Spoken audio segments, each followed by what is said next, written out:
Concernant l'histoire de Rachel, c'est une histoire que vous connaissez, d'accord?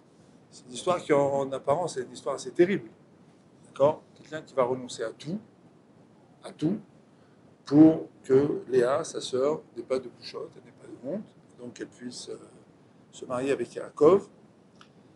Et quand on s'interroge sur les suites de l'histoire de Rachel, on voit quelque chose d'intéressant. C'est que Rachel, elle a eu comme enfant Yosef, plus tard elle a eu Binyamin, et de la tribu de Binyamin sont sortis Mordechai et Esther, beaucoup plus tard dans l'histoire, et que tout le mérite, comme le dit la Gemara dans Yoma, tout le mérite de Esther est venu du fait, et le mérite de Esther et le mérite de Mordechai sont venus du fait qu'ils avaient une ancêtre qui s'appelait Rachel. C'était quoi la mida de Rachel? Quand on dit que quelqu'un a un mérite, parce qu'il y a quelqu'un qui était là au départ qui lui a donné ce mérite, ça veut dire que cette personne, elle a planté quelque chose. Dans le Sefer Bereshit, tout ce qui nous est raconté, c'est tout simplement comment tous ces acteurs dont on parle, ces acteurs de l'histoire, ils ont planté quelque chose. On l'appelle des avot. Av dans la Torah, c'est toujours une expression qui veut dire Raoui Léolide. Quand on dit quelqu'un qui est Av, ça veut dire qu'il est Raoui, il est apte à engendrer quelque chose. Ces actions, elles peuvent engendrer quelque chose. Masé Avot, Siman Abanim. Les actions des Avot, elles sont Siman Abanim. Alors on traduit, c'est un signe pour les enfants. Pas du tout. Ce qu'ils ont fait, c'est une matrice à partir de laquelle tout se duplique, tout se répète, seuls les noms changent. Mais en fait, les principes directeurs, c'est toujours les mêmes. Donc Rachel, par exemple, Rachel Imenu, elle aussi, c'est M. M, ça veut dire que c'est quelqu'un qui a planté quelque chose, qui peut arriver, qui va donner des fruits. Qu'est-ce qu'elle a planté? Elle a planté plusieurs midotes. La première mida qu'elle a plantée, c'est la shtika, le silence. D'accord? La deuxième chose, c'est sa tsniout. Les maot, elles ont planté la mida de tsniout. Par exemple, Rabbi Akiva, pour réveiller ses élèves, une fois, il leur a dit pourquoi Esther elle a mérité de régner sur un empire de 127 provinces? Parce qu'elle a eu comme ancêtre Léa, qui avait eu 127 ans. Ma'ashir, Ma'akesher ben Ashir Lamshorer, on demande quel rapport. Simplement, c'était voulu réveiller ses élèves, mais il y avait quelque chose d'un petit peu plus profond. Expliquer qu'en vérité, Sarah, elle a planté quelque chose qui s'appelle la Tziout, qui a pu conduire donc Esther à Né. Mais il y a un lien entre Esther et Rachel. Et le lien, c'est la Mida de la Shtika. On voit dans l'histoire de Purim, par exemple, que Esther, si on essaie de voir ce qu'elle dit, elle n'a pas dit grand-chose. Elle s'est simplement manifestée une fois quand elle est partie voir le roi. Ensuite, après, pendant le festin, elle a dit un mot. Puis ensuite, elle a dit une autre phrase et c'est tout. Sinon, elle n'a pas arrêté de prier. Donc, elle n'a pas dit grand-chose.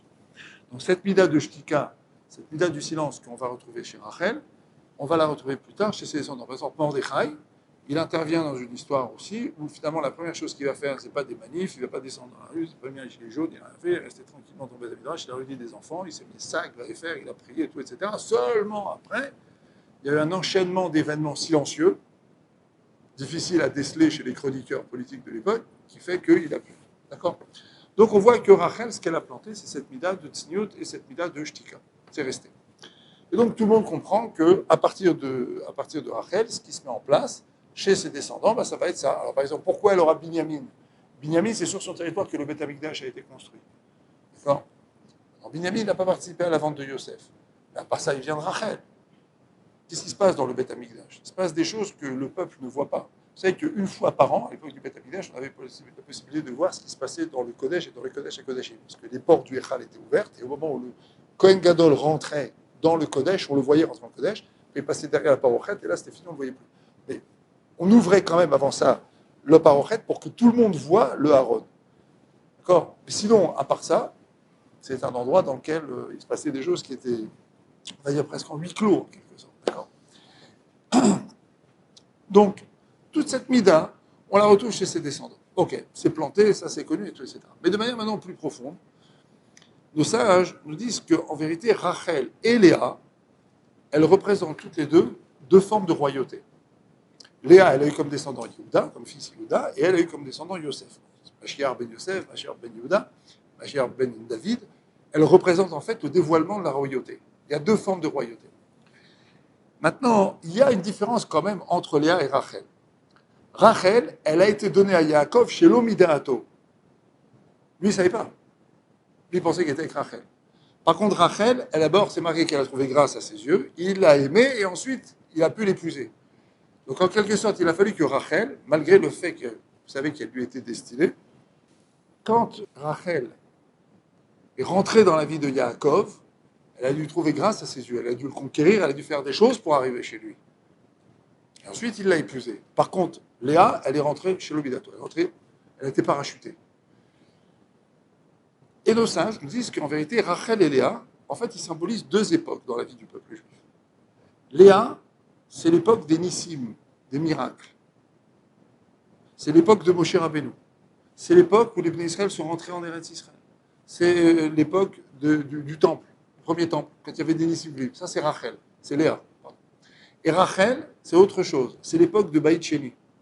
Dans Baït Sheni, il savait que les Bnei Israël ne voulaient pas construire le Beth Amikdash. La Gemara, elle dit dans Yoma, elle dit que les Bnei Israël ne voulaient pas construire le Beth Amikdash. Pourquoi? Parce qu'ils savaient que la Shrina, la présence divine, elle ne serait pas posée là-bas. La Gemara, elle dit, mais c'est pas vrai. Il y a eu Shimon HaTzadik. Shimon HaTzadik, pendant 40 ans, le nerf Maharavi, le nerf occidental de la Menorah, il est resté allumé pendant 40 ans. À la mort de Shimon HaTzadik, parfois il était allumé, parfois il était éteint. Voilà la preuve que la Shrina, la présence divine, elle était présente. Alors la Gemara, elle dit, non, mais les Bnei Israël, ils ont fait une autre tfila. Ils ont prié pour que tous les secrets de la Torah leur soient révélés. Donc, quand ils étaient en exil en Bavel, les sages d'Israël ont prié pour que tous les secrets de la Torah leur soient révélés quand ils rentreraient en Eretz Israël et qu'ils seraient présents pour le deuxième Beth Amikdash. Et ça, c'est la Shraat HaShrina, c'est ça la présence de la Shrina.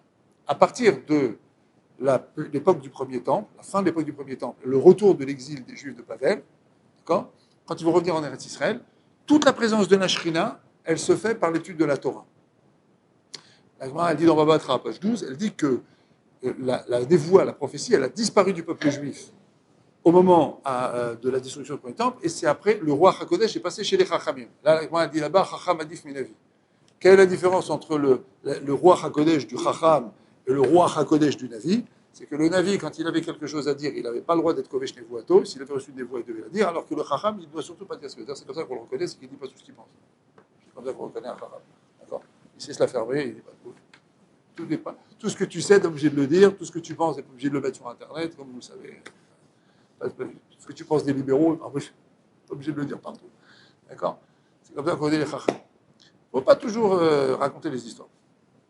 En fait, on voit, disent nos sages, que Léa et Rachel, elles symbolisent en fait deux moments, deux types de dévoilement dans l'histoire du peuple juif. Rachel, c'est l'époque de Moshe Rabbeinu. Moshe Rabbeinu, il a été en quelque sorte lui aussi parachuté. Il reçoit la névoie, il va dire Israël, et donc tout vient d'en haut. Maintenant, quand vous analysez l'histoire des Bnei Israël dans le désert, ils n'ont pas fait grand-chose, entre guillemets. C'est même une génération de la camarade dans Saint-André, elle dit qu'ils n'ont pas d'Olam Haba. Alors parfois, à chaque fois qu'on vous dit que des gens comme ça n'ont pas l'Olam Haba, il faut comprendre ce que ça veut dire. C'est-à-dire qu'ils n'ont pas le Olam Haba à Raoul Ilahem. C'est pas qu'ils n'ont pas du tout d'Olam Haba. C'est comme Shaoul, par exemple. On dit que Shaoul n'a pas de Olam Haba. Non, il a l'Olam Haba. Il n'a pas le Olam Haba à Raoul Lo. Ce qu'il aurait dû recevoir comme Olam Haba. Il a Olam Haba, bien sûr. Mais ces générations-là, c'est des générations qui ont reçu la manne, qui ont reçu le puits de Myriam, qui ont reçu les Hanan et Kavod, qui ont reçu la Torah. Ils ont tout reçu. Tout le temps, tout le temps, tout le temps, tout le temps. Ces gens qui ont reçu. Par contre, quand les Bnei Israël vont rentrer en Eretz Israël et que là, il va falloir cultiver la terre, il va falloir travailler pour qu'on puisse arriver au Beth Amikdash, arriver à construire le Beth Amikdash, là, il va falloir que tout marche à partir d'en bas. Et donc, en vérité, il y a deux types d'époques, mais en vérité, il y a deux types de relations avec Hachem. Il y a la relation dans laquelle Hachem, il envoie tout d'en haut, et la relation dans laquelle on doit tout réveiller d'en bas. Maintenant, dans quelle période on vit, nous, maintenant?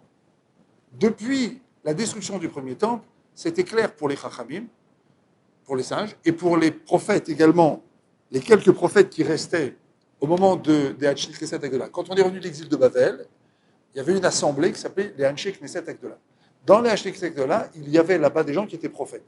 Haggai, Malachi, dont certains disent que c'était Mordechai lui-même. Shimon HaTzadik, Aya Mishaei Knesset Agdola. C'était un reliquat. Et quand Alexandre le Grand l'a vu, il s'est prosterné devant lui, il a embrassé les pieds. C'est le reliquat des Hanshei Knesset Agdola, l'homme le plus puissant du monde est venu, il lui a embrassé les pieds. Imaginez ce que c'était les autres. D'accord ? Il y avait quelques prophètes, ils ont parfaitement compris qu'en fait, on rentrait dans une galoute qui ne se terminerait qu'avec l'avenue du Mashiach qu'on attend tous. Et donc, disent nos sages comme ça, ils disent en vérité, la fin de cette époque-là, du premier temple, c'est la fin de la nuit. Ils disent toute cette période du premier temple, elle est comparée à la nuit. Et à partir de ce moment-là, c'est le matin qui commence. Jusqu'à présent, on était dans ce qu'on appelle Anagat Léa. Le monde était conduit dans un type de relationnel qui s'appelle Léa, tout vient de haut. Et c'est la fin de la nuit. Et le jour commence à partir du moment où il n'y a plus de prophétie. C'est en apparence, tout s'assombrit. C'est bizarre. Non. Parce qu'en vérité, la nuit, c'est quoi? Dans la nuit, quand il y a de la lumière, on la voit. Donc en fait, dans la nuit, on reçoit de la lumière. Donc en fait, quand on est sorti, à partir du moment où les Bnei Israël sont nés comme peuple en Égypte et qu'ils ont vécu jusqu'à l'époque de la destruction du premier temple, ils ont vécu dans une ambiance où en fait, les choses venaient d'en haut. Il y avait des miracles, il y avait la Shrina, il y avait des choses qui étaient ouvertement miraculeuses dans l'histoire du peuple juif. Mais à partir de la destruction du premier temple et du retour de l'exil du premier temple, et à partir du moment où les Bnei Israël se réinstallent en Égypte, on vit dans le Beth Amikdash, dans la construction du deuxième Beth Amikdash, puis plus tard sa destruction, et maintenant 2000 ans d'exil, et maintenant ici en Eretz Israël, où le monde se regroupe, on vit uniquement en fonction de ce qu'on produit. Si on avait dû, les Bnei Israël quand ils étaient en Égypte, ils étaient au 49e degré d'impureté. Voilà. Et qu'ils devaient recevoir, rien du tout. Le soir de Pessah, on répète à l'envie qu'on est sorti, on ne sait pas comment. D'accord? Par contre, si on sait pourquoi on a survécu depuis 2000 ans, on peut dire, c'est par le mérite de la Torah, c'est par le mérite de l'étude de la Torah, c'est par le mérite de la tzniut, c'est par le mérite de la Messirut Nefesh, c'est par le mérite des gens qui ne sont pas convertis de force, c'est par le mérite des gens toujours par le mérite des gens qui ont fait des choses insensées, qui venaient toujours d'en bas. Un réveil d'en bas. Et donc de ça, j'explique qu'il y a ici aussi deux choses. Il y a ce qu'on appelle Itorachta Delela, il y a un réveil qui vient d'en haut, c'est Hachem qui provoque ce réveil, et il y a un réveil qui vient d'en bas. Maintenant, il y a Yehuda. Yehuda, c'est le Mashiach. Lui, c'est celui qui va venir à la fin de l'histoire. Mais pour qu'il vienne, il faut qu'il y ait le Mashiach Ben Yosef. Il faut qu'il y ait un réveil d'en bas. Alors, ce réveil d'en bas, c'est quoi? C'est la tchouva massive du peuple juif, c'est le retour des Juifs en Eretz Israël, c'est le fait qu'en Eretz Israël, ici, depuis la guerre de Kippour, des millions de gens, 1,5 million de gens ont fait tchouva, etc., etc. C'est le fait que, par exemple, du fait qu'après l'Inquisition, la période de l'Inquisition en 1492, quand on a expulsé d'Espagne, des millions de Juifs avaient refusé de se convertir au christianisme. Alors on a mérité le dévoilement de la Kabbalah. Après la destruction du deuxième temple, où là des millions de Juifs ont fait Messirut Nefesh, qu'est-ce qu'on a mérité? La Torah orale. Donc on a mérité en fait tout au long, et avant la destruction du deuxième temple, tout au long de la période des Tanaïm, on a eu la Torah orale. Donc en fait, après chaque catastrophe, on a eu un dévoilement de la Torah. Mais ce dévoilement, il a été dû à la Messirut Nefesh. Voilà, vous aviez un brillant voisin ici, Ovadia Yosef. D'accord? Une fois, on a demandé, vous avez une mémoire phénoménale. Il a dit, l'autre, c'est Tikloum, Yarcharvou, chez lui. J'ai un senti de maman. J'ai dit, Amaltiv. Tout le monde sait que quand on étudie un texte, il faut le répéter dans la Gemara, dans les Juifs. Si on ne l'a pas répété 5, 6, 7, 8, 10 fois, pourquoi on le comprendrait? Les Rishonim, ils ont écrit ça pendant le Shach et le Taz, notamment le Shach, le Sifteh Cohen, un grand commentateur Shulchan Aruch, il a écrit à l'époque d'Exerot Tarveta. En 1648-1649, les Cosaques se sont abattus sur la Pologne, ils ont massacré 100 000 Juifs. À cette époque-là, il a écrit son commentaire. C'est des gens qui ont fait preuve du Messirut Nefesh extraordinaire. Le commentaire du Shach, il est là, il est imprimé sur le Shulchan Aruch. Le Ksot HaChoshen, il avait une autre Messirut Nefesh. Dans tout ce qui est Choshen Mishpat, tous les conflits financiers, il y a deux grands textes importants, le Ksot HaChoshen et le Netivot HaMishpat. Et ils avaient souvent des marloquettes tous les deux. Alors le Ksot, il lui a dit, il disait au Netivot HaMishpat, il lui disait, quand est-ce que tu as écrit? Tu as écrit le soir. Il dit, c'est facile le soir de ne pas s'endormir. Moi, j'ai écrit le matin, je me suis levé le matin pour écrire, d'accord? Donc il y a un réveil, d'accord? Ça veut dire que tout est le fruit de la Messirut Nefesh, d'accord? Et donc en fait, voilà.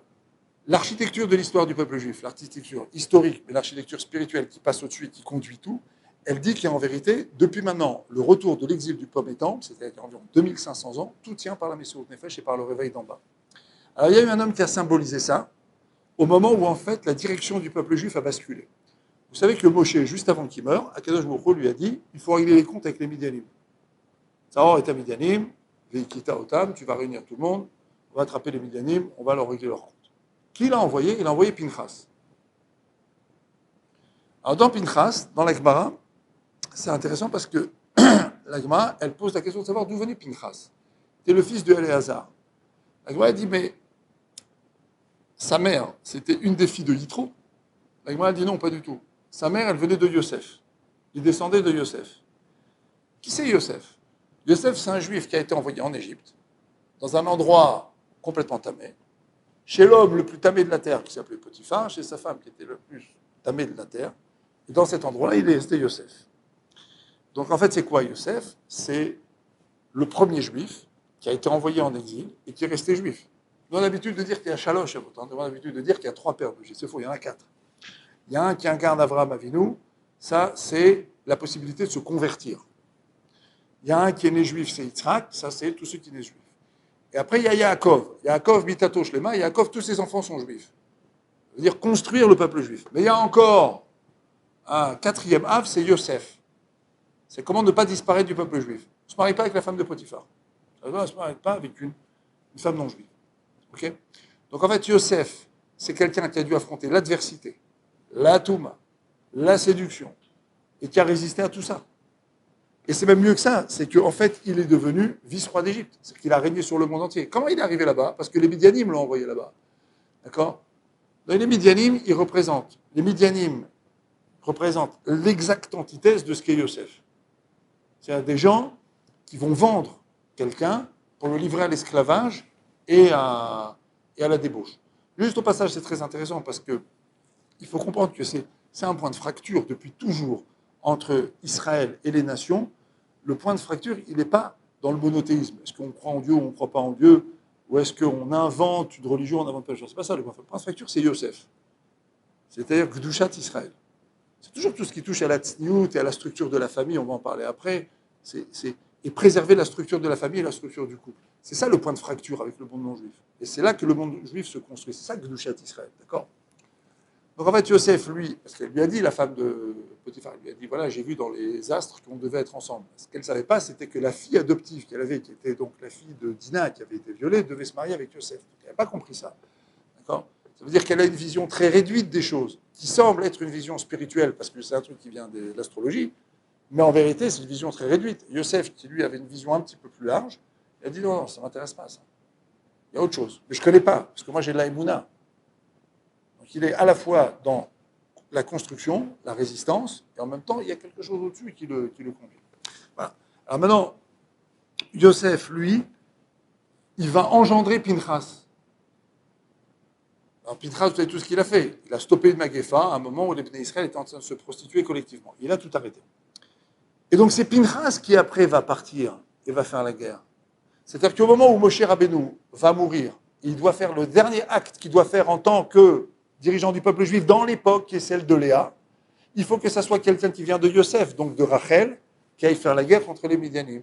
Et comment il a fait cette guerre, lui, ce Pinchas? Parce qu'il s'est réveillé, lui, d'en bas, contre une prostitution générale. Il a pris son courage à deux mains, il a réveillé quelque chose à partir de lui, d'effort en bas.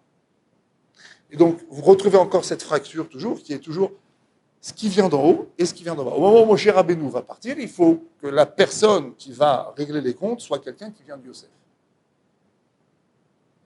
D'accord? Donc ça veut dire que maintenant, bon, nous on vient après. Bon, nous on sait, qu'est-ce que ça veut dire pour nous maintenant, concrètement, ça, tout à fait concrètement, ça veut dire deux choses. C'est qu'en fait, on a une relation avec Hachem qui est une relation de Emouna. Donc c'est une relation dans laquelle, dans toutes les situations même les plus désespérées, on sait que Hachem est là et qu'on prie Hachem et qu'on attend qu'Hachem nous sauve. Okay? Maintenant, comment ça marche? Il y avait un Rosh Kollel qui est venu chez Rab Shlomo Zalman Auerbach. Alors ce Rosh Kollel, il avait beaucoup d'émouna, il avait aussi beaucoup d'avrichim à nourrir. Et donc il allait ramasser son argent. Mais il avait beaucoup de lachatz, et puis un beau jour, il a commencé à avoir une infection pulmonaire et tout. C'est normal, il étouffait complètement le gars. Et puis il y a tous les remèdes qu'on connaît, ça ne marchait pas. Il a fallu qu'il se rende chez le médecin. Le médecin, il a dit, écoute, toute ton histoire, elle est venue à cause de ton lachatz, donc tu peux pas. Tu peux pas. Il dit, mais comment je vais faire pour mon kollel? Bon, il était embêté. D'un côté, physiquement, c'était fini, il ne pouvait plus. Et de l'autre côté, il y avait le kollel. Alors il est parti voir Rab Shlomo Zalman de Auerbach. Alors Rab Shlomo Zalman lui a dit, c'est vrai, tu ne peux pas fermer ton kollel, mais d'un autre côté, tu ne peux pas rester avec ce lachatz.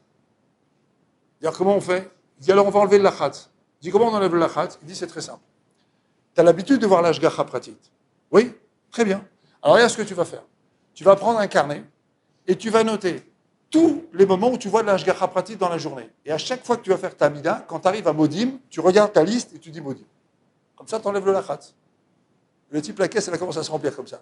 Plus il écrivait, plus il disait Modim, plus sa caisse, elle se remplissait. Donc tout le monde comprend qu'en vérité, tzadik be'emunato yichye, ça veut dire dans 20, mais tout le monde comprend aujourd'hui On est tenu de faire des efforts.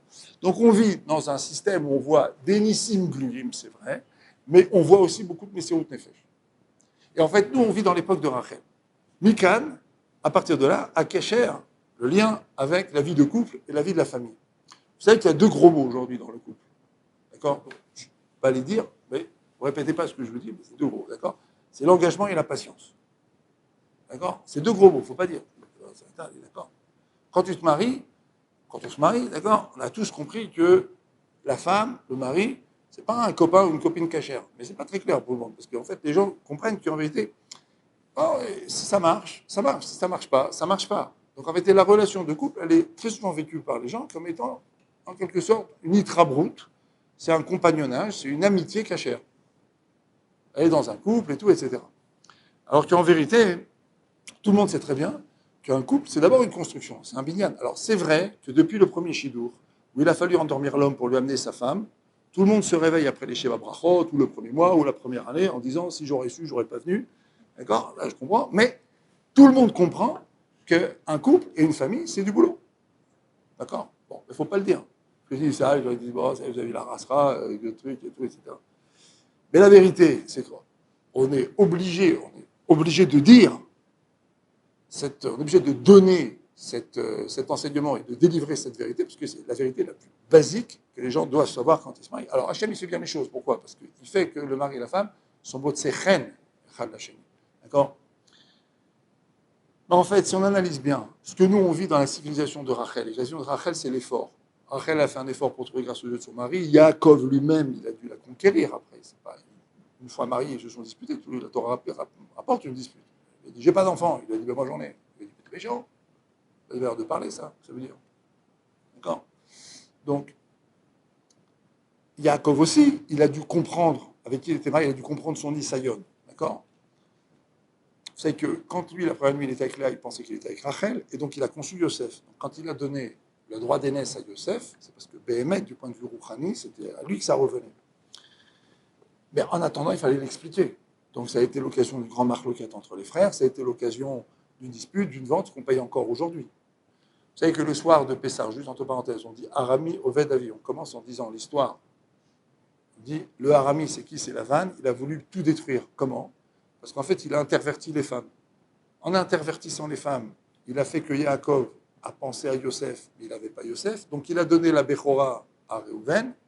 Il a dû la reprendre pour la redonner après à Yosef. Les frères n'ont pas compris, donc ils se sont disputés. Donc il y a eu la vente, donc il y a l'exil, donc il y a toutes les souffrances du peuple juif. Tout ça à cause de Lavan. Arami Oved Avi. C'est la raison pour laquelle on comprend la gravité de la faute de Réhouven. Réhouven, quand Léa et Nifteret, ils s'attendaient à ce que... donc, quand Rachel et Nifteret, ils s'attendaient à ce que Yaakov vienne chez Léa, mais non, elle est partie chez la servante de Rachel. Il est parti se mêler de quelque chose qui ne le regardait pas. Agave, c'est intéressant aussi pour les enfants divorcés, c'est que souvent les enfants divorcés deviennent les parents de leurs parents. Et donc, ils s'investissent beaucoup dans la souffrance des parents. C'est une chose aussi qu'il faut expliquer, c'est qu'en vérité, chacun doit rester à sa place. C'est parce qu'il y a l'histoire des parents, et il y a les valises que moi je vais porter, qui sont des valises très destructrices, parce que souvent c'est des valises que je porte sans le savoir, qui sont en fait les valises des problèmes des parents. Que chacun, en fait, il doit repérer les valises qu'il porte, il doit savoir laisser les valises qui ne sont pas les siennes à l'extérieur. Bon. Alors, premièrement, d'abord, les histoires de couple, elles commencent déjà avec l'engagement. Ensuite, elles se continuent avec la patience. Qu'est-ce que c'est la patience? Regardez l'histoire de Esther. Eli lama zaftani. Elle est restée 9 ans là-bas, mariée avec ce groupe là-bas de Achashverosh. 9 ans à prier jour et nuit. Eli lama zaftani. Rachel, elle a dû attendre des années et des années avant d'avoir Yosef. Non, Rachel, elle a été enterrée al-Em Aderer. Rachel, Mevaka et Banea. Elle attend, elle pleure ses enfants, d'accord? Donc elle pleure pour l'exil. Tout ce qui est lié à Rachel, c'est lié à la durée. Ça aussi, c'est la deuxième chose. Les gens ont tendance à imaginer que le Nefesh, c'est un peu un ordinateur. Soit ils prennent des décisions de comportement et ils attendent des résultats immédiats, soit ils ne prennent pas de décision de comportement et ils pensent que les choses vont venir de manière magique. Alors parfois, quand les gens ils viennent en tipoule, ils disent « Bon, on verra si le tipoule va faire du bien ». Moi, je leur dis « Mais je ne suis pas de la cabole, moi, je ne suis pas un antibiotique, je ne vais pas rien faire pour vous. C'est le désir que vous avez de refaire votre histoire qui va avancer. Juste, on peut vous aider à vous donner un chemin. C'est à vous de travailler. » Ah bon? qu'est-ce que c'est travailler? Travailler, c'est l'expression pratique de la patience. C'est quand quelqu'un il est patient, c'est-à-dire qu'il bosse. S'il ne travaille pas, il dit je suis patient. Tu n'es pas patient, tu es passif. Tu attends que ça se passe, tu attends que ça vienne. Je dis non, pourquoi? Voilà, je prie. Rav Wolbe, vous savez, si vous regardez dans le Chelek Rishon, vers les jours, vous allez voir que là-bas, Rav Wolbe, il a fait un exercice qui s'appelle la date et Tatzmenu, nous connaître. Il a créé là-bas un rond qui est le rond des Midot. Alors il dit comme exercice, si tu veux un peu photographier ta réalité psychique, mentale, spirituelle, prends l'habitude de faire un cercle comme ça. Tous les 2-3 ans, il faut faire ce cercle. Tu mets dans la partie supérieure les très très bonnes Midot, et dans la partie inférieure les mauvaises Midot. Maintenant, au pôle nord, c'est le plus haut, tu mets la meilleure Mida. Il dit au pôle sud, tu mets la pire. Comme ça, tu prends une photo. Tu vois un petit peu comment tes comportements évoluent. Okay. Maintenant, c'est intéressant parce que lui, comme exemple, il dit la meilleure des Midas, le type, il a l'aïmouna, et la pire des Midas, c'est la paresse. T'as compris? Ça veut dire le type, il dit bon, comme Hachem, il fait tout, Hachem, il va donner, Hachem, il fait, Hachem. Et j'ai dit toi, qu'est-ce que tu fais? Ils font rien. D'accord? C'est-à-dire que parfois, les gens ont beaucoup d'émouna, mais ne comprennent pas la notion de la ishtadlout. C'est la notion d'effort qu'il doit faire. La même chose dans le couple. Les gens disent je suis patient. Je dis quoi, t'es patient? J'attends. Qu'est-ce que t'attends? J'attends. Quoi? Mais quoi? Qu'est-ce que t'attends? Je prie, je fais. Qu'est-ce que tu fais? Et il y a une histoire caricaturale qui a été racontée chez Rav Steinman. Il y a un type qui est venu me voir et il lui a dit voilà, j'ai des problèmes de couple et tout. Il lui a dit c'est les vater. C'est les vater, il faut apprendre à renoncer. Alors il dit bon, d'accord. Il revient après un mois. Il dit ça marche toujours pas. Il est vater. Comme ça, 3-4 ans. À la fin, il dit c'est pas possible. Il dit c'est la recette infaillible. C'est impossible. Il dit non, mais explique-moi ce que tu fais. Il dit tous les soirs, je rentre et j'explique à ma femme qu'elle doit être néfataire. C'est caricatural. Mais, c'est des choses que j'entends tous les jours. C'est hommes et femmes, hein, je veux dire. Non, mais moi, je fais. C'est de forme plus élaborée. Parfois, les gens disent non, mais moi, je fais, mais lui, il ne fait pas, ou elle ne fait pas. C'est toujours la faute de l'autre. Donc, dans les couples, en vérité, il y a une notion qui est une notion fondamentale de travail. OK. Ça, c'est des décors qui sont posés et qu'on a déjà dit 1000 fois, que les gens entendent 1000 fois, et on ne va pas vous déranger ce soir pour vous dire des choses comme ça. C'est déjà vous êtes venus, autant qu'on dise des choses plus importantes que ça. Il y a un grand secret dans le couple. Ça, c'est un grand secret. Et celui-là, il ne faut pas le répéter. D'accord? Il faut le garder pour vous. Parce que si vous le répétez, vous allez avoir des ennuis. Vous les madames. D'accord? Quand vous regardez un peu l'architecture mentale, psychique, classique, en règle générale, des madames et des messieurs, vous voyez que quelque chose de très bizarre. Dans les conflits violents, c'est très, très, très, très violent, on voit que parfois les madames, elles sont capables de supporter des choses incroyables très longtemps. D'accord? Par contre, les messieurs, c'est très, très rare qu'ils sachent supporter des choses insupportables. Il y a des choses qui sont insupportables très longtemps. En général, ça finit par exploser. Donc, je n'ai pas besoin de vous expliquer pourquoi. Les femmes, elles ont... Les hommes sont sprinteurs, en règle générale. Tout ça, évidemment, en règle générale. D'accord? On constate statistiquement que c'est un petit peu comme ça. Les hommes sont plutôt sprinteurs, les femmes sont plutôt dans l'endurance. C'est pour ça qu'un homme, il a 39 de fièvre, il tombe une semaine. Alors que quand une femme, elle accouche, d'accord? Après 2 semaines, elle pétrit des chalotes. D'accord? En Amazonie, les femmes, elles accouchent, elles vont se mettre de côté, elles reviennent tout de suite au travail. D'accord? Bon, c'est en Amazonie. D'accord? Ça veut dire, il y a des architectures longue durée, des architectures comme ça. D'accord? Des architectures. L'architecture masculine, l'architecture féminine. Alors, qu'est-ce que ça donne aussi dans le couple, cette architecture chez la femme qui consiste à travailler dans la durée, à s'inscrire dans la durée, et chez l'homme, cette difficulté à s'inscrire dans la durée, mais d'être plutôt, par contre, très efficace quand il faut prendre une décision, la traduire dans les faits et avancer. D'accord? Qu'est-ce que ça donne? Ça donne des difficultés à se rencontrer. Même dans les couples qui marchent bien, très souvent, les hommes et les femmes, ils ont du mal à se rencontrer. D'accord? Par exemple, la femme, elle dit, moi, j'aimerais bien, je sais pas, moi, j'aime bien les fleurs. Bon, le mari, il n'a pas l'habitude d'acheter des fleurs. D'accord? Alors, il aime les fleurs. Les fleurs, les fleurs, une semaine, 2 semaines, 3 semaines, 4 semaines. Après, un jour, il va déchirer à Brachot, il a des fleurs en plastique. Quand il fait la table, à chaque fois, il sort le bouquet des fleurs en plastique. Oh, ouais, il n'achète pas, il ne percute pas. Mais vous savez, c'est pas étonnant. Moi, je connais un couple qui est très, très, très, très connu. Très, très connu. Une fois, la femme, elle a dit au mari, elle a dit, arrête de m'acheter des fleurs, c'est pas toi qui laves le vase. Donc, c'est pas... c'est pas systématique l'histoire des fleurs. Ne croyez pas que ça marche dans tous les sens. Alors, La femme, elle dit les fleurs, les fleurs. Et le mari, un jour, le mari, il comprend, il rentre, bouquet, 200 shekels. Il n'y a pas de vase. Il n'y a pas de vase. Il rentre avec un bouquet énorme comme ça, il dit regarde, j'ai des fleurs et tout. Il n'y a pas de vase.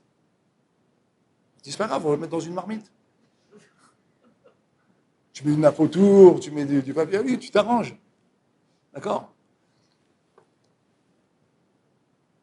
Pourquoi les gens ont du mal à se rencontrer? C'est typiquement l'exemple. Parce que la grande difficulté que les hommes ont dans le mariage, c'est de comprendre que ce n'est pas parce que leur femme est capable d'attendre que les choses peuvent attendre. D'accord? Mais les femmes, elles comprennent qu'elles attendent et les choses peuvent attendre jusqu'au moment où ça ne peut plus attendre. D'accord? Et c'est une architecture connue. D'accord? Tous les couples sont confrontés à ça. D'accord? Les couples tournent, des conflits, des couples tournent autour de ça. D'accord? Alors, qu'est-ce qu'on fait pour gérer ça? Qu'est-ce qu'on fait pour gérer ça? Alors, je vais vous donner 2 clés. La première clé, elle s'appelle l'empathie. Parce que la seule chose qui fait qu'en fait, on peut se rencontrer, c'est parce qu'on développe de l'empathie. Ça veut dire qu'en vérité, nous, on apprend à être mélamétroute, on apprend à juger favorablement. Alcool, péchaïm, techasé ava.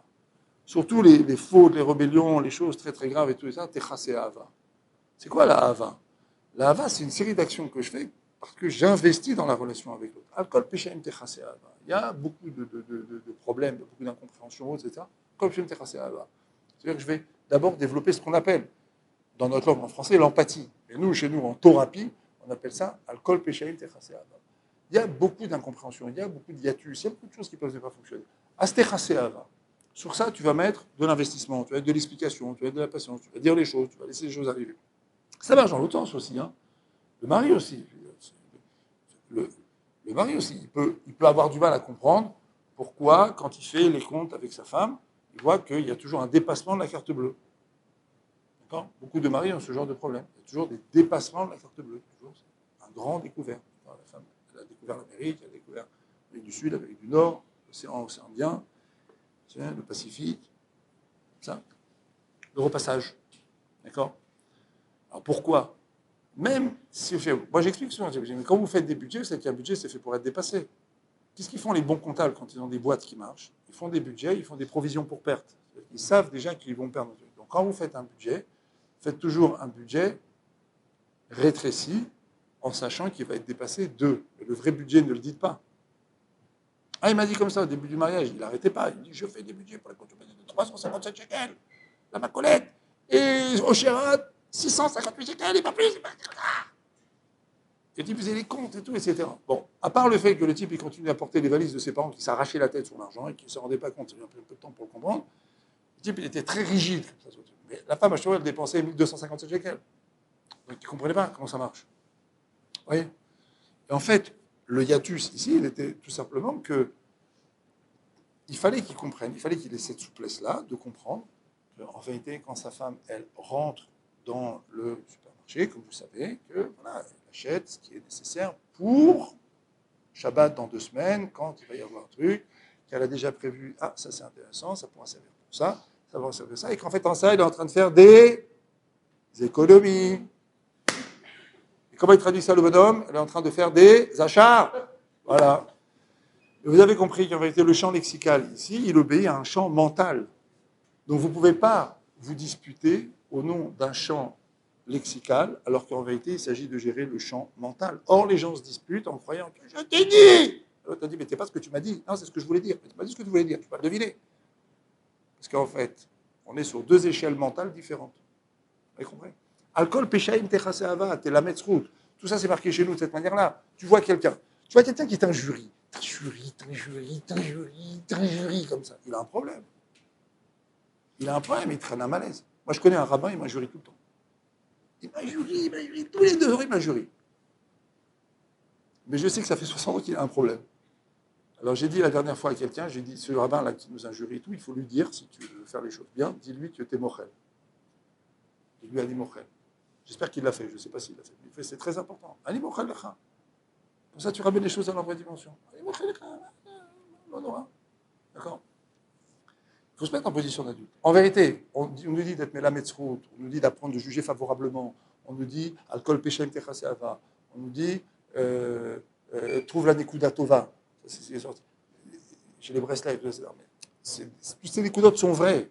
Tout ça, ça consiste tout simplement en fait à élargir le champ de vision et à comprendre que très souvent, le conflit que tu gères là maintenant, en vérité, toi tu le gères un étage, mais l'autre il a un autre étage. En vérité, vous n'avez pas aucune chance de vous comprendre. Donc pourquoi je vous dis c'est un secret qu'il ne faut pas le répéter si vous allez avoir des ennuis, c'est que si vous dites à quelqu'un non, je comprends, on n'a pas la même échelle mentale tous les deux et tout, etc., il va dire mais j'en ai rien à faire de ton échelle mentale, maintenant je vais te retirer le chéquier, puis tu vas faire ce que je te dis, c'est moi qui vais faire les courses. D'accord? Il ne faut surtout pas le dire. Alors comment on fait pour gérer les choses? Parce que quand vous commencez à argumenter, vous commencez à gérer, c'est fini, vous êtes perdu. Toujours. Même les maris, c'est la même chose. Le mari, il dit, je vais lui expliquer à ma femme. Je vais expliquer. Ça va expliquer du tout. C'est elle qui va t'expliquer. Et la femme, elle dit, mais je lui dis, il ne comprend pas. Je dis, mais arrête de lui dire. Alors, qu'ils sont faits. Alors, on va parler. Non, je vous dis ce qu'on fait. D'abord, on fait les choses, d'accord? On laisse des choses. Il y a des choses qu'on laisse s'installer. Et ensuite, après, on peut parler. Naaseh venishma. Naaseh venishma, que les bénis Israël ont dit au pied de Har Sinaï, c'est pas seulement un fait de Hashkafa, etc. C'est d'abord un fait mental, psychique. D'accord? C'est que quand on laisse s'installer un certain nombre de choses, ensuite, après, on peut en discuter. C'est plus facile de discuter sur la réalité et dire, bon, voilà, on a fait les comptes, on a vu que c'est pas tellement possible comme ça, c'est mieux comme ça. C'est plus facile que de commencer à chaque fois à être en réaction, de commencer à gérer. Si on n'y arrive pas. Par contre, tu laisses les choses un peu s'installer et ensuite, après, tu dis, bon, là oui, là non, là peut-être, on verra. Là, on peut discuter, parce que c'est le réel. Et si maintenant je commence à discuter sur mes conceptions, je discute sur mon ego. Ego, la maison, un coup dedans, c'est fini le temps. C'est du cas plat, ça ne marche pas. À chaque fois qu'on est dans une discussion qui est une discussion sur le réel, un réel installé, c'est quand même plus facile à dire. Je ne dis pas ici, il n'y a pas de recette magique en matière de relations interpersonnelles, mais je dis que c'est beaucoup plus facile de discuter quand il s'agit de régler une situation qui visiblement ne marche pas trop, que de discuter quand il s'agit de savoir si c'est vrai ou si c'est faux ce que je dis ou ce que tu dis. Et là encore, on retrouve cette notion d'effort. Mais vous comprenez bien que ces efforts-là, c'est des efforts qui requièrent, c'est des très très gros efforts. Bien sûr que c'est des gros efforts. Bien sûr que c'est des gros efforts. C'est des efforts de patience, c'est des efforts de compréhension, c'est des efforts d'empathie, c'est des efforts de limite. C'est des efforts aussi de mévater, parce que parfois vraiment ce que je veux, je vais être obligé d'être mévater. Réellement, et je l'aurai peut-être jamais. C'est des efforts en fait pour comprendre réellement le système de l'autre et vivre avec le système de l'autre. Or, le couple tient sur ça. Or, ça, c'est un gros mot aujourd'hui. Au moment où je vous parle, quelqu'un, dans le débat qu'il y a eu il n'y a pas longtemps sur les guettes, le guette religieux sur Torah Box, Afremizi a parlé, il a dit une statistique incroyable.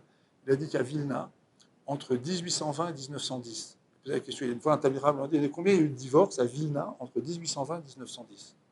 Dites un chiffre. En 90 ans, combien de divorces il y a eu? Dites un chiffre. Calcul, 300, dans un jour, machin. Dites un chiffre. Je vous laisse dire des chiffres.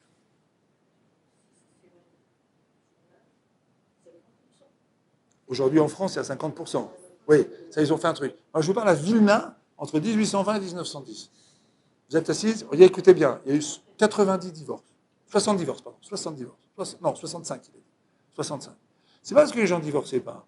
C'est parce qu'on vivait dans une époque qui était une époque dans laquelle on était inscrit dans la durée. Aujourd'hui, on est dans le jetable. On est passé dans autre chose. Et à l'époque, quand on écrivait des guitines, les gens jeûnaient pendant un jour. Ils jeûnaient le jour. Et les Dayanim qui écrivaient le guet aussi, ils faisaient. Aujourd'hui, on fait 6 guitines par jour au Bédine à Jérusalem. 6 guitines par jour. Et même dans nos milieux à nous. Il y en a un peu moins que chez les autres, bien évidemment, parce que cette notion de travail, mais il y en a quand même aujourd'hui de manière très significative. D'accord? D'où maintenant encore un autre point. On a dit, Rachel, elle s'est inscrite dans la durée. Et on vit, nous, dans Rachel, dans l'époque de Rachel, d'accord? Ça s'est inscrit dans la durée. En vérité, il faut comprendre aussi autre chose. Ça vous paraît bizarre. Quand on le dit, ça a l'air tout à fait naturel. Mais je vous mets au défi maintenant d'expérimenter ça dans votre vie. Nous, on pense que le nefesh, on comprend, que le nefesh, le psychisme, c'est quelque chose qui change sur un arc de temps. Il faut un petit peu de temps pour que ça change. Tu prends une décision de comportement, tu vois que ça commence à s'ancrer dans la réalité, tu vas, puis En fait, quand on essaie de voir qu'est-ce qu'on peut changer, en réalité, on peut changer des comportements. On ne peut pas tellement changer des structures émotionnelles profondes, c'est difficile. Mais des comportements, tu sais que ça peut changer. Tu peux imprimer un changement de comportement. Bon, disons. Mais enfin, on a tendance à penser, en fait, on sait qu'il faut du temps, mais nous, on se comporte comme si les choses devaient venir assez rapidement. C'est comme ça qu'on pense. Vous êtes d'accord avec moi? Non? Je vais dire un grand secret, là encore. Ne comptez pas sur les changements du nefesh. Ça n'existe pas un nefesh qui change. Pourquoi? Parce que les grandes structures de l'individu, c'est des structures émotionnelles. Le prisme, le filtre qu'on a par rapport au réel depuis qu'on est enfant, c'est un filtre émotionnel. Nos parents, ils ont imprimé chez nous, là, ils vont être en colère, là, ils sont contents, là, ils sont satisfaits, là, ils vont féliciter, là, ils ont dit bravo, là, ils ont dit chazak, là, ici, ils sont en train de se disputer, là, ici, ils sont tristes, il ne faut pas les déranger. J'ai un filtre émotionnel. Donc, ça a organisé chez moi plein de structures émotionnelles. Les structures émotionnelles s'appellent regesh. Regesh, c'est juste un mot pour se souvenir, c'est le garesh, divorce. Ça veut dire qu'il n'y a pas trop de sechel. Mais c'est des structures qui sont des structures très profondes, très ancrées en moi. Et 100% de mes actions sont organisées par mon filtre émotionnel. Donc qu'est-ce que tu vas dire à quelqu'un? Tu vas dire change. Tu dis pour que je change, je dois changer mes émotions. C'est pour ça que les gens répondent quand on dit changer, ils disent je suis comme je suis. Toi, tu dis mais c'est pas possible. Là maintenant tu vois bien que ça ne marche pas. Quand est-ce que les gens changent? Ils changent quand ils ont un pistolet sur la tempe. C'est la logique de Daesh. Le jour où ils ont Allah, ce jour-là ils changent. Là ils changent. Ça veut dire au pied du mur, les gens sont obligés d'adopter un autre comportement. Ça ne veut rien dire, changer. Alors, tout le moussard et toutes ces notions de thérapie de couple et tout ce que font les gens aujourd'hui, ils ont compris que les couples ça ne marche pas, qu'il faut faire des efforts, et tout, etc. Toutes ces notions d'efforts, elles sont basées sur des notions de changement. Arrêtez vos histoires. Alors, qu'est-ce qui doit changer? Mais au niveau du sechel, le sechel, il faut arriver à le faire descendre. Ouais, c'est vrai, vous avez raison, parce qu'il faut. C'est vrai que tout commence ici. Il y a un moment, il faut expliquer les choses. D'accord? Quand les gens ont fini de se taper dessus, ont fini de s'arracher, il y a un moment, il faut expliquer les choses. D'accord? Qu'est-ce qui se passe quand vous expliquez les choses? Ils disent bon, ok, j'ai compris. Alors qu'est-ce que tu vas faire? Je sais pas. Je sais pas. Je sais pas. J'en sais rien.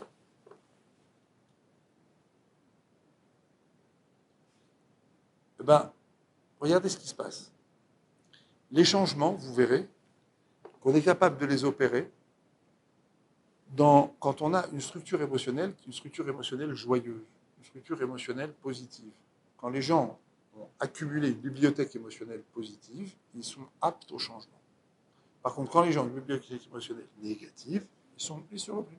D'accord? Les enfants qui ont été sadisés, frappés, cognés, déchirés et tout, etc., c'est des durs. Ils sont durs après. Ils sont durs. Et quand ils tombent sur un beau-père, si la famille elle est recomposée, un beau-père qui veut se substituer au père biologique, qui veut être super violent comme j'ai rien, comme en ce moment, et tout, etc., ça ne marche pas. Personne ne comprend.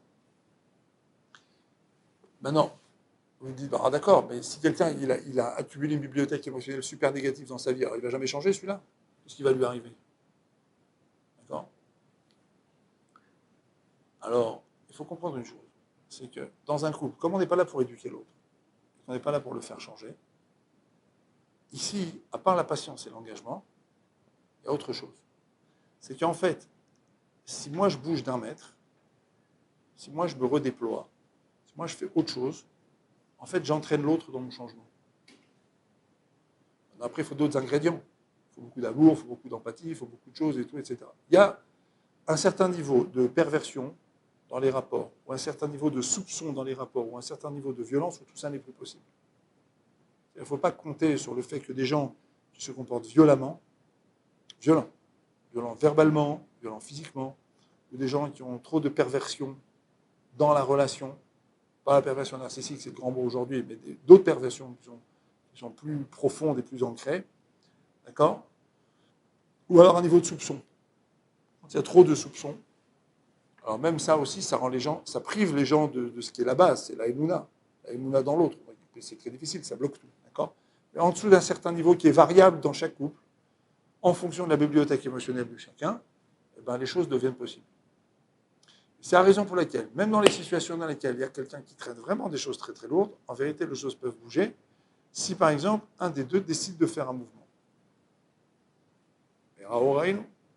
Pourquoi? Parce qu'en vérité, on n'est pas là pour éduquer l'autre. On n'est pas là pour faire changer l'autre. Mais si nous, on décide de faire notre part, alors on se donne une chance et on donne une chance. C'est comme ça que quand dans les grands conflits, quand quelqu'un décide de regarder ses défauts à lui et la femme décide de regarder ses défauts à elle et que chacun fait son travail, c'est souvent les choses, elles peuvent se raccommoder. Et donc c'est comme ça que vous voyez parfois des gens, vous leur donnez zéro chance, et vous dites ouais ça va tenir. Pourquoi? Parce qu'en vérité ils ont eu l'intelligence chacun de faire leur boulot. Je vais ouvrir une parenthèse ici. Il faut savoir que les conseillers ne sont pas les payeurs. Souvent autour de nous, on a plein de gens qui ont des problèmes et tout, etc. On commence à se mêler, à faire des... Moi, quand les gens me disent qu'est-ce que vous pensez d'eux, je ne sais rien. Tant que les gens ne sont pas venus s'asseoir 3 fois 2 heures devant moi, j'en sais rien, je ne sais pas. Je ne connais pas l'histoire, j'en sais rien, je ne connais pas les ressorts profonds de l'histoire. Très souvent aussi, on s'aperçoit que les gens, comme je vous ai dit, ils ont une bibliothèque émotionnelle. Dans la bibliothèque émotionnelle, c'est des bouquins. Chacun a sa rubrique, la violence, les coups, les frustrations, ce que vous voulez. Et c'est des bouquins qui ont des jambes et des bras. Et de temps en temps, hop, ils sautent. Dans la vie des gens, un jour, ils disent qu'est-ce que tu fais là, toi? Je dis, je suis dans ta vie, je fais partie de ta vie. Voilà, je suis là maintenant. Je viens réveiller chez toi un sentiment de colère ou de frustration ou d'animosité ou de joie ou de trucs, etc. D'accord? Et quand ce sentiment vient surgir en région, on lui dit retourne là-bas. Donc quand on l'attrape par l'oreille comme ça, on lui dit paf, tu repars, tu vas te mettre là-bas. Qu'est-ce qu'il fait? Il reste 1 heure et après il revient par derrière. Les gens disent j'ai fait des efforts mais je vois que ça ne marche pas. Ou le mari ou la femme disent l'un sur l'autre j'ai fait des efforts et je vois que ça ne marche pas, je vois que ça ne prend pas. Pourquoi? Parce que les gens oublient que dans la bibliothèque émotionnelle, on a des livres qui ont des jambes et des bras. Ça veut dire qu'ils décident eux-mêmes, en fonction d'un certain nombre de stimulus, de stimuli, de venir se poser là où ils ont envie de se mettre. Donc si moi maintenant je suis dans la négation, la dénégation, que je nie les choses, je dis non, non, non, pas du tout, moi, mon histoire elle est très glatte, moi j'ai réglé, moi je tiens mon histoire, moi je vais régler mon histoire, non, non, tout va bien. J'ai rendez-vous avec un certain nombre de choses qui sont présentes en moi, qui vont ressurgir sans prévenir. Ça, c'est la particularité des grandes structures émotionnelles. Donc, quand les gens disent « Ah, les couples, ils ne marchent pas. Ah, ça ne marche pas. Ah, en vérité, pourquoi? Parce qu'ils ne comprennent pas. Ils sont dans la dénégation. Ils sont dans un processus qui s'appelle la akracha, la délégation. Ils ont rhabillé leur histoire avec un blanc manteau, comme ça, de prise en charge, de j'ai conscientisé, de j'ai fait un petit pool de 4 séances de ce que vous voulez, et puis comme ça, voilà, tout est bien, tout, etc. Non, pas du tout, c'est pas comme ça que ça marche. Ça travaille longtemps, tout seul et tout, etc. Cette bibliothèque émotionnelle, on l'appelle dans notre langage à nous le Yetzer Hara. En vérité, ce Yetzer Hara, il a un nom. Comme Nagmara dans Souka dit que le Yetzer Hara, il a 7 noms. D'accord? Kadosh Baruch Hu, Nikralo, Ra, l'autre Sonné, chacun, il a un nom, etc. Ce Yetzer Hara aussi, il a plein de noms. D'accord? Les bibliothèques émotionnelles négatives, la colère, la frustration, la violence, tout ce que vous voulez, c'est des trucs qui sont là pour nous empêcher. C'est comme ça que nous on analyse les choses, elles sont là pour nous empêcher de vivre, nous empêcher d'être heureux, alors qu'en fait pas du tout. Elles ressurgissent, nous disent nos sages, nos chachamim, les chachmei haemet, disent que la bibliothèque émotionnelle, quand elle ressurgit sous forme de hirurim, de pensée, de colère, de trucs qui montent, c'est des nisyonotes qui viennent recevoir leur tikkun. Ça veut dire que si tu remets une tarte et tu dis ok, je sais que tu es là, tu es présent dans ma vie, mais je t'ai assigné une place, et cette place, elle est là. Tu peux rester ici si tu veux. Tu peux rester 5 minutes, toi, le sentiment de colère. Ok, je sais que je n'ai pas complètement réglé l'histoire, je sais que ça fait partie de ma vie. Je sais que dans ma vie, j'ai eu ça. Tu peux rester là. Tu peux rester 5 minutes. Je te prends avec moi pendant 5 minutes. Je sais que tu es là. Comme si j'entretenais un dialogue avec ma propre histoire. Eh bien, qu'est-ce qui se passe? Il se passe que je lui donne une certaine légitimité. Comme je ne lui ai pas donné de violence, je ne l'ai pas renforcé. Comme je ne lui ai pas dit, qu'est-ce que tu fous là, toi? Pourquoi je suis en colère? Pourquoi je suis en colère? Non, tu dis pas. Tu dis, je suis en colère. Il y a des choses dans la vie qui m'ont mis en colère. Ces colères, elles me font mal. Ça m'a toujours fait mal, cette histoire. C'est des choses que je ne peux pas éliminer de mon existence. Elles font partie de mon expérience et de mon existence. J'accepte qu'elles soient là. Maintenant, je suis occupé à autre chose. Je construis mon couple. Je construis mon histoire. Je suis en train de faire autre chose. Je te construis aussi avec ça. Mais je te garde avec moi. J'entretiens avec toi un certain dialogue, mais je te mets à ta place. Maintenant, je fais autre chose. Vous parliez de Sechel tout à l'heure. Voilà un Sechel ici, qui est un Sechel intelligent pour le coup, qui permet d'entretenir un dialogue avec sa bibliothèque émotionnelle. Mais si, quand les gens voient ressurgir un sentiment de frustration, de colère, tous les trucs négatifs qu'on a en eux, ils disent « Pourquoi c'est comme ça? Ah, j'ai fait le petit coup d'aclali, j'ai parlé, j'ai dit, j'ai fait les peu des doutes, j'ai prié, j'ai lutté, il dit « Mais pourquoi, et pourquoi, et pourquoi ?» Alors l'autre là-bas, il monte sur l'arbre, comme ça, il lui dit « Ah, cac !» Comme ça, c'est comme ça, je suis là et je ne vais pas partir. Je ne partirai pas. Par contre, si tu lui dis « Baou Chaba », Tishaer po, ani lokach otra iti. Je te prends avec moi, Baruch haba, et je te garde dans ma bibliothèque émotionnelle, et je sais que tu existes. Simplement, là, maintenant, je ne peux pas t'emmener là où je suis. Alors, j'entretiens un dialogue intelligent avec ma bibliothèque émotionnelle. Ouais. C'est important de savoir pourquoi Oui. juste reconnaître que ça existe. Pas forcément savoir d'où ça vient dans la Si, il faut savoir d'où les choses viennent. Aujourd'hui, dans notre période, c'est vrai, pourquoi on a multiplié les tipoulim? Avant, les gens avaient d'autres formes de tipoulim. Avant, c'est-à-dire il y a 100 ans, les gens priaient. Les gens ils priaient beaucoup. D'accord? Quand ils ne priaient pas, ils avaient une relation assez résignée parfois avec les choses. D'accord? Et puis en même temps, la vie qu'ils menaient était une vie qui était plus en prise avec les cycles naturels. On courait moins, etc. Donc l'interrogation que les gens avaient sur eux-mêmes était une interrogation qui pouvait les conduire assez rapidement sur la piste de leur histoire. Aujourd'hui, c'est pas comme ça. Donc aujourd'hui, on est un peu mes boules balles. On a toujours besoin de savoir d'où viennent les choses. Ça vaut la peine aujourd'hui de consacrer du temps pour savoir d'où viennent les choses que j'ai en moi. J'ai une colère. Pourquoi je suis tellement en colère? C'est surtout sur la colère que je dois se réveiller. Ou sur les frustrations. Pourquoi je suis tellement frustré de ça? Pourquoi cette chose-là, elle me manque tellement? Pourquoi je la veux tellement? Vous voyez? Qu'est-ce qui va se masquer derrière le rapport à l'argent, derrière le rapport au plaisir, derrière le rapport à la possession, derrière le rapport même au bon Dieu? Qu'est-ce qui va se masquer derrière? Les gens ont besoin de s'interroger sur l'origine des choses. Ça vaut la peine aujourd'hui toujours de consacrer du temps à savoir pourquoi c'est là, d'où ça vient. D'autant plus que ça fait en fait partie, ça fait partie en plus de l'intelligence émotionnelle aujourd'hui, de comprendre un petit peu les choses. Nous, on voit bien pour nos enfants. Qu'est-ce qu'on fait pour nos enfants? Quand on voit un enfant qui se comporte comme ça, on dit oh là, si c'est un truc négatif, je m'accuse. D'accord? Vous savez qu'il y a un des grands yesods de la chassidoute, c'est d'abord le contentement de soi. Rav Wolbe, il avait exprimé ça différemment. Il avait dit malheur, oi vavoy, oi, le mi shelo makir et a chulshot shelo, malheur à celui qui ne connaît pas ses faiblesses, oi vavoy, doublement malheur à celui qui ne connaît pas ses kochot. Un des grands yesods de la chassidoute, avant, ça a été de dire que Abenam Tzech Lisma. Ezeu Ashir, qui est Ashir? Asamer Bechelko, Aruchani. C'est-à-dire, mais comment ça? Qui est riche? Celui qui est heureux de sa part rouchanite. On est là pour avancer dans la vie. On n'en a jamais fini, on n'en a jamais fait assez. Comment les gens traduisent ça? Il me manque des choses. Khatati, Aviti, Pashati, oi, oi, oi, oi, oi, oi, oi, oi, oi. Tu mets devant la glace, ils disent Racham et Tuna, Fanny. Comme ça, les gens se regardent. C'est pas comme ça qu'il faut regarder. Il faut regarder Ani Ashir. Ani Ben Adam Meod Ashir. יש לי הרבה. מה יש לי? אני מתפלל. אני שומר שבת. אני מנסה לעבוד את המידות. אני אקח פנקס. אני אכתוב על הפנקס. כל הדברים טובים שאני עשיתי. אני בן אדם טוב. Vous avez déjà vu, vous, des gens qui on peut faire bosser en disant espèce de nul? C'est la première chose qu'on dit aux gens qui viennent dans le couple. Ils ont des problèmes d'abord. Ils s'insultent. Bon, vous savez, c'est dur en ce moment. Hop, on s'insulte. J'ai pas compris? J'insulte.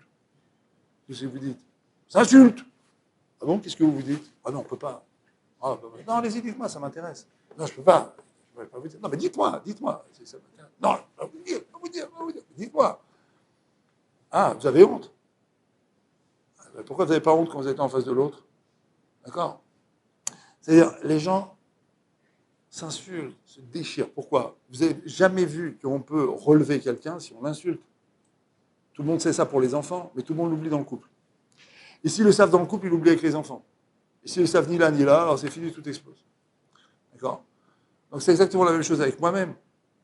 Pourquoi voulez-vous que je réussisse dans ma vie si je pense que je suis un pauvre type? Ezeu Ashir, Asamer Bechelko, Tirtov, Ech אתה טוב, איך אתה מתפלל, איך אתה עושה החלות, הפרשת חלה, את הכשרות, ופה, וtout les דברים טובים. Écris tout ça, écris à quel point tu es quelqu'un de bien, quelqu'un de formidable. Pas devant la glace, dit merci Hachem que je suis aussi formidable. Parce qu'à partir de là, on peut travailler.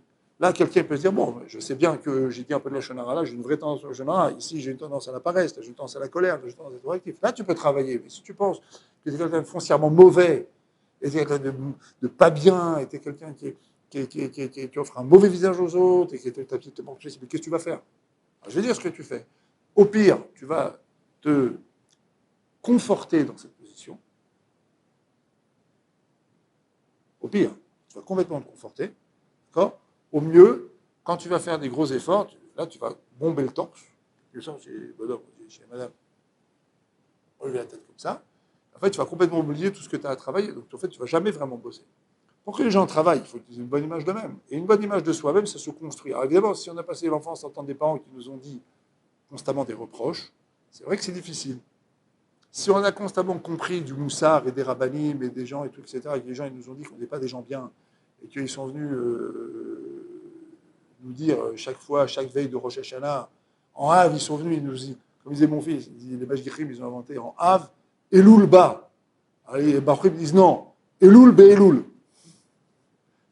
Les gens, ils viennent. Rav Boyer, il raconte même dans une histoire, il dit qu'une fois, c'est un truc extraordinaire, parce qu'il dit, qu'est-ce qui fait qu'un individu marche dans la vie? C'est parce qu'il a la kfia. La kfia, c'est-à-dire l'organisation rationnelle de son temps. Il est obligé de s'obliger à un certain nombre de choses. Maintenant, il raconte l'histoire d'un gosse qui lui ne foutait jamais rien. Rien. Pas moyen de tirer quoi que ce soit. Et il avait tout quitté, il avait tout lâché et tout, etc. Il est arrivé là-bas, cette yeshiva. Il dit, il raconte dans son bouquin, là, Nefesh Yehudi Be'olam Hanaot. Je vous conseille d'acheter ce bouquin. Il est Chova, ce bouquin, Chova absolu dans ce bouquin dans toutes les maisons. C'est pour le Chinour qu'il est formidable. Il explique là-bas un truc absolument incroyable. Il dit que quand ils sont partis à cet enfant, ils lui ont dit comment ça se passait. Il dit moi, j'ai été à l'Yeshiva Ktana. À la Yeshiva Ktana, c'est bien simple. J'étais un clone, j'étais un robot du Mashgiach. Tout ce qu'il me disait, je le faisais. Jusqu'au jour où j'en ai eu assez et j'ai commencé à lâcher tout ça. Et quand j'ai commencé à lâcher tout ça, j'ai senti que j'avais plus de ciel au-dessus de moi et plus de terre sous mes pieds. Et là, j'ai plus de repères. Et là, j'ai complètement disjoncté, j'ai tout lâché. D'accord? Effectivement, quand on robotise les gens, quand on a été confronté à cette robotisation, à cette violence, c'est très difficile. Je conçois. Mais en attendant, c'est ça le nisayon. Qu'un individu, il s'applique à se trouver des mérites. Ezewashir sa mère bechalko aruchani. Si c'est oui, c'est comme ça. Alors l'individu, il peut travailler. Et donc en vérité, dans un couple, c'est exactement la même chose. Pour qu'un couple puisse avancer, il doit avoir cette clé, qui est une clé fondamentale, que chacun puisse se regarder suffisamment positivement pour qu'il puisse noter ce qu'il a de bien en lui. Donc à partir de là, qu'il puisse travailler. Non, Achir, bien sûr, sur le plan. Mais nous, le pshat classique, c'est de dire que si j'habite dans une petite maison dans la prairie, là-bas, avec mes 18 enfants et mes chèvres autour, alors je suis quand même content. Ani Achir, Ani Samer Bechelki, va démoder la Kadosh Baruch Hu. Ça, c'est le pshat à Pachout. Mais c'est vrai aussi sur le plan rouchani. C'est vrai sur le plan matériel. Pour qu'un individu aussi il puisse prétendre à avoir quelque chose, c'est ce que je dois raconter au départ avec ce Rosh Kolel, il faut d'abord qu'il puisse dire merci à Hachem de ce qu'il a. Il a demandé, il dit Ravarouche une fois, il a dit, et en même temps qu'il y avait beaucoup de dettes. D'accord? Bon, je crois que c'est général en Israël, d'accord? On marie des enfants, il avait beaucoup de dettes. Mais lui, il m'a dit, il écrit dans son bouquin que tous les matins, il se levait, il dansait. Il disait Modéani à Kadosh Baruch Hu, et il dansait de Simcha, en disant merci à Kadosh Baruch Hu des dettes que j'ai. Il raconte qu'en plusieurs années, en changeant son rapport à la chose, les choses se sont améliorées et il a pu mieux vivre les choses. C'est évident que le réceptacle de la bracha d'Hachem, c'est le psychique mental de l'individu. Si l'individu a un psychique mental qui est fort, il va recevoir. Ce qu'il y a, c'est que parfois, le corps, il n'est pas d'accord avec ce que le regesh et le mental, il veut adopter. Parce que le ressenti physiologique, ça c'est la clé absolue de tout, c'est qu'en vérité, malgré ce que moi je peux travailler au niveau sikhli et ce que je peux travailler au niveau émotionnel, mon ressenti physiologique, c'est le vrai patron. C'est-à-dire que si mon corps il a enregistré des secousses très violentes dans certaines situations, je peux travailler autant que je veux, ça ne donnera rien.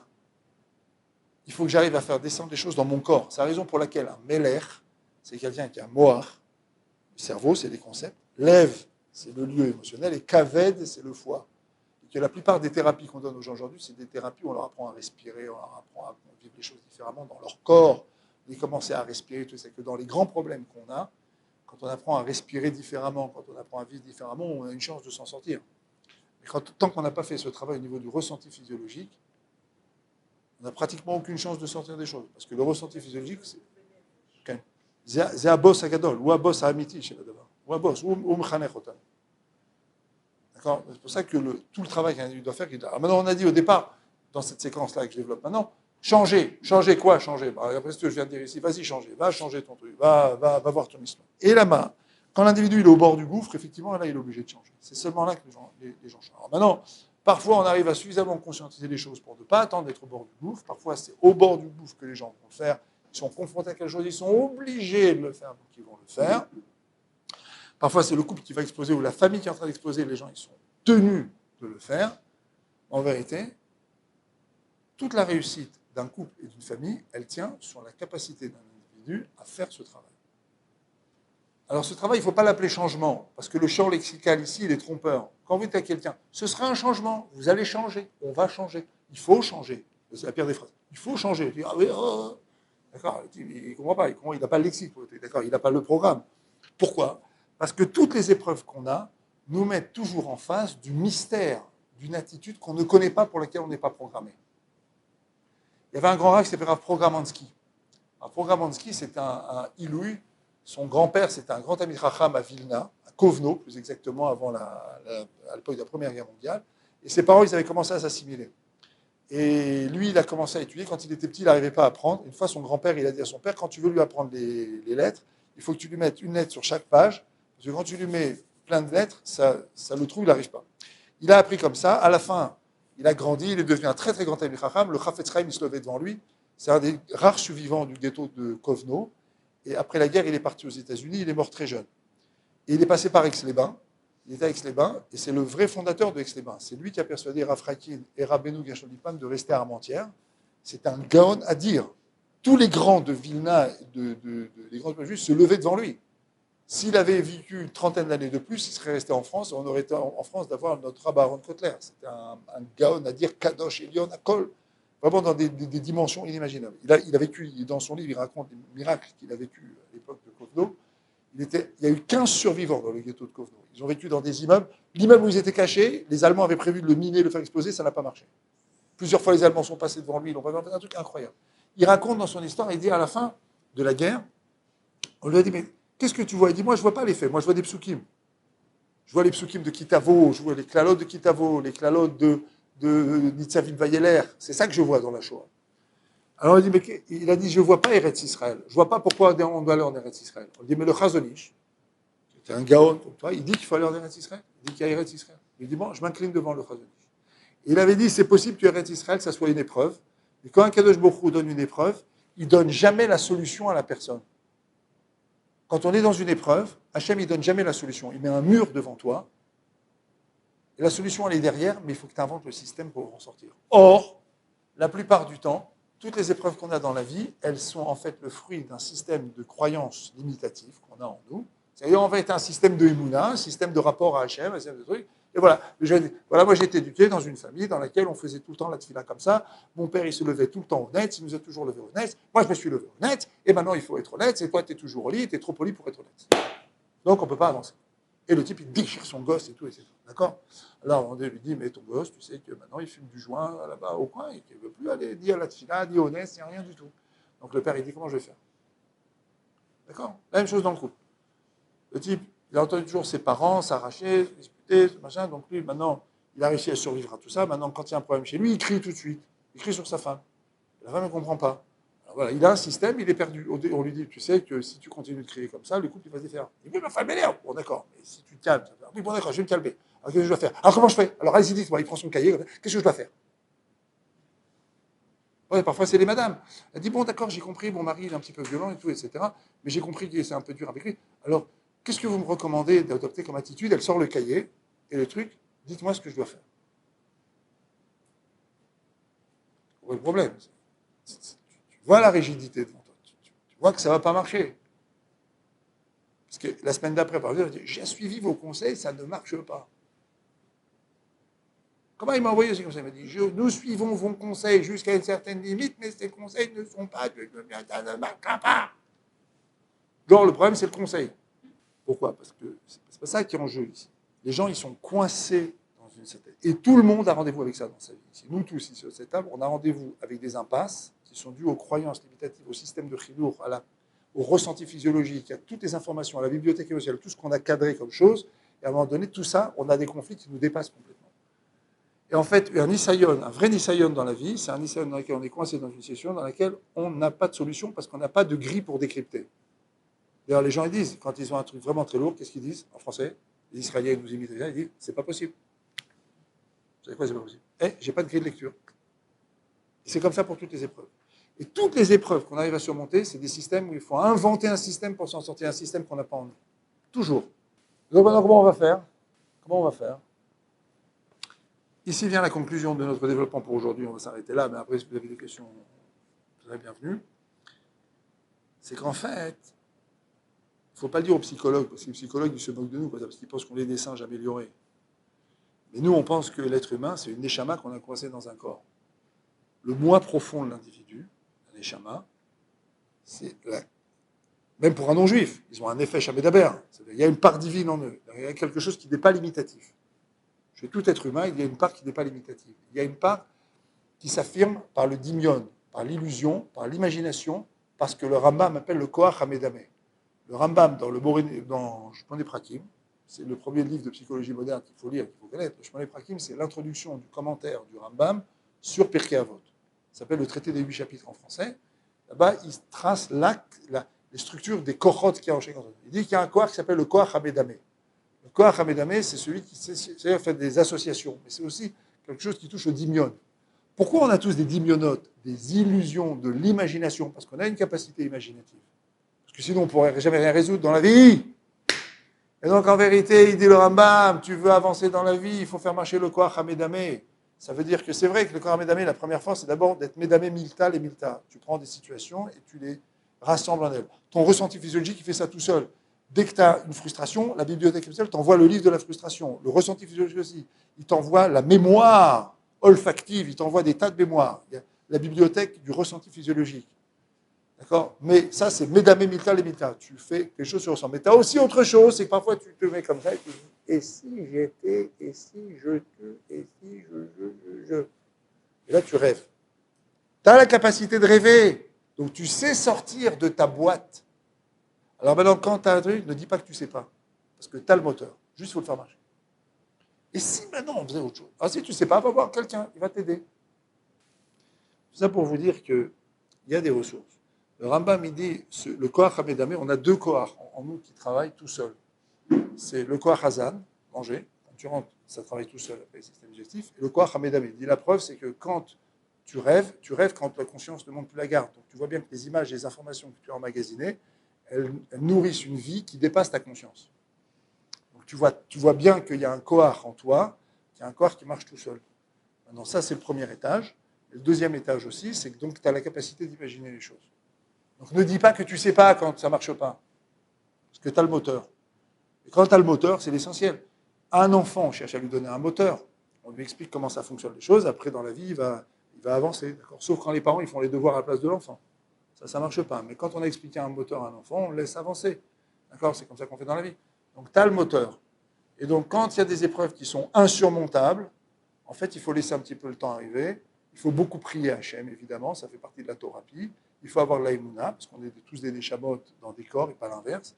Et donc, il faut demander à Hachem. Et Hachem va t'ouvrir des portes. Donc, toi, tu vas prier, tu vas faire ta ishtalut, tu vas travailler, mais tu vas devoir mettre en place un système qui dépasse toujours ton entendement. D'ailleurs, les gens, ils s'énervent. Ils disent, ça dépasse l'entendement, cette histoire. Oui, ça dépasse toujours l'entendement. Tout dépasse l'entendement. Dès que ça ne marche pas, ça dépasse l'entendement. Jamais vu un truc qui ne marche pas et qui dépasse ton entendement, parce que c'est un nisayon. C'est un nisayon. C'est ça le nisayon. C'est un nisayon. C'est bouffou un nisayon. Voilà, mes chers amis. Quelques clés intéressantes. C'est la raison pour laquelle aujourd'hui beaucoup de couples ne marchent pas, parce qu'ils voilà, ne veulent plus faire marcher l'imagination. Oui, ils font marcher l'imagination avec l'iPhone, avec les machins. Donc l'herbe est toujours plus verte chez l'autre, la daffina avec les trucs, les machins, la robe qu'elle a achetée, la robe, la plage, le truc, le mari, les biscottos, ce que vous voulez, machin. Après, ça donne des drames qu'on connaît aujourd'hui.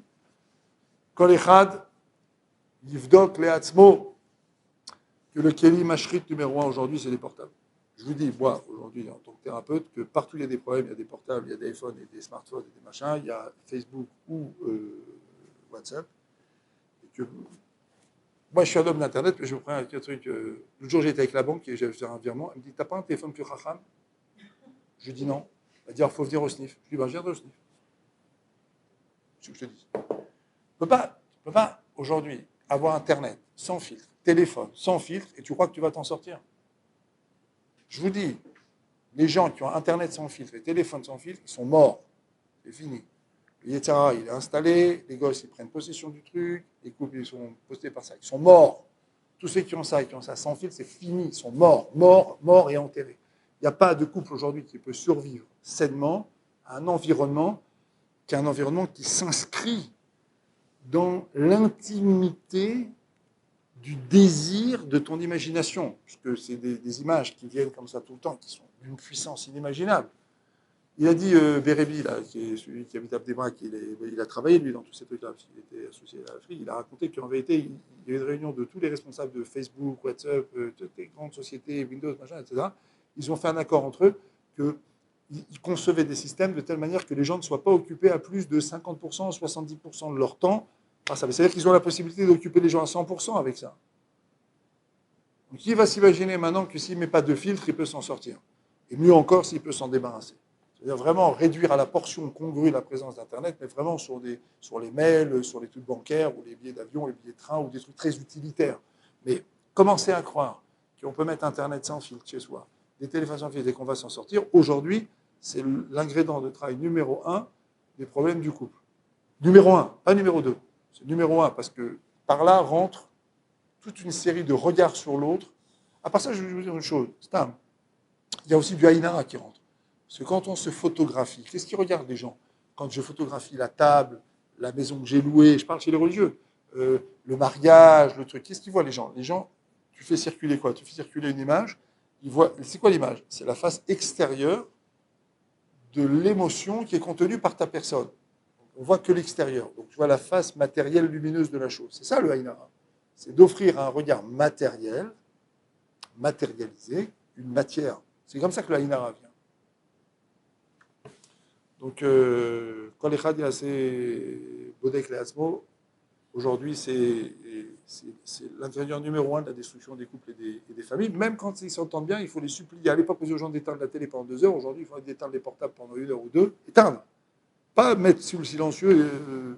Éteindre, pour qu'ils aient le temps de passer du temps avec leurs enfants, qu'ils aient le temps de passer du temps l'un avec l'autre. Ensuite, après, qu'ils reprennent leur cours quand ils doivent, parce qu'ils sont accros. Voilà, mes chers amis, Bishut Rachel Imenu, qu'Akadosh Baruch Hu, il nous aide à mettre le shalom dans nos maisons, la bracha dans nos maisons, Sheni Beshalom Gam Yaldenu, qu'on soit toujours Beshalom avec nos enfants, que Hachem, il nous donne la force de résister à ce ouragan qui nous entoure aujourd'hui et de faire que nos maisons soient des maisons préservées. Alors nous, on a un truc qui va nous sauver, c'est qu'on a Shabbat. Shabbat, même une personne qui étudie sur Internet, ou etc., Shabbat, tout ça c'est fermé, on peut prendre des livres, on peut le temps parler, Shabbat permet ça. D'accord? Motsai Shabbat aussi permet ça. Donc avec le Shabbat, je pense qu'à Israël, comme en Égypte, on a été sauvé par le Shabbat, Moshe Rabbeinu a négocié le Shabbat avec Pharaon. Qu'est-ce qu'il lisait les Israël? Il lisait des Megillot, dans lesquels il était écrit qu'Abraham avait reçu une prophétie qui disait qu'un jour ses descendants seraient opprimés par une nation étrangère et qui finiraient par être délivrés. En vérité, Shabbat, c'est la Géoula. Quand on fait Shabbat, on amène la Géoula. Aujourd'hui, la Géoula du portable et de tout ce chotef-là, elle est dans Shabbat. Je pense que déjà avec Shabbat, les gens ont déjà un minimum de Géoula, parce qu'il y a le srout du Shabbat lui-même, et le fait que pendant Shabbat, tout ça n'est pas fait. Mais pendant la semaine, quand on quitte le Shabbat jusqu'à mardi soir, on est en train de quitter le Shabbat. On perd petit à petit les parties de Neshama, puis après on commence à les reprendre. Donc en fait, on est toujours dans le Shabbat. Donc c'est pas que maintenant Shabbat est terminé, après on saute sur les portables. Shabbat, et après on dit autre chose. Voilà mes chers amis. Alors s'il y a des questions, je suis